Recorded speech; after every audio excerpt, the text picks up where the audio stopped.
అండి ఈరోజు అయితే గోంగూర ప్రాన్స్ అయితే చేస్తున్నాను. దీనికోసం ఫస్ట్ ఒక 6 ఎగ్స్ అయితే బాయిల్ చేసుకోవాలి. నెక్స్ట్ ఒక పాన్ తీసుకొని ఆయిల్ వేసుకొని వాష్ చేసి పెట్టుకున్న గోంగూర యాడ్ చేసి ఫ్రై చేసుకోవాలి. అది ఫ్రై అయ్యేలోపు ఆనియన్స్ అండ్ పచ్చిమిర్చి స్లైసెస్ చేసుకొని పెట్టుకోవాలి. గోంగూర ఫ్రై అయిపోయిన తర్వాత మిక్సీలో వేసుకొని పేస్ట్ లాగా చేసుకోవాలి.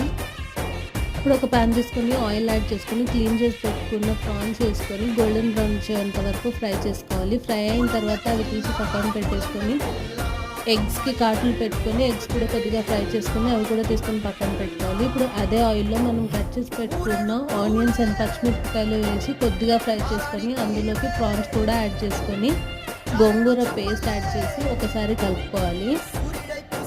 కొద్దిగా బాయిల్ అయిన తర్వాత సాల్ట్ అండ్ ఎండుమిరపకాయ పౌడర్ కూడా వేసుకొని ఎగ్స్ వేసుకొని కలుపుకొని దగ్గర పడనివ్వాలి. ఈ ఫుల్ వీడియో అయితే డిస్క్రిప్షన్లో లింక్ ప్రొవైడ్ చేస్తున్నాను, చూసేయండి.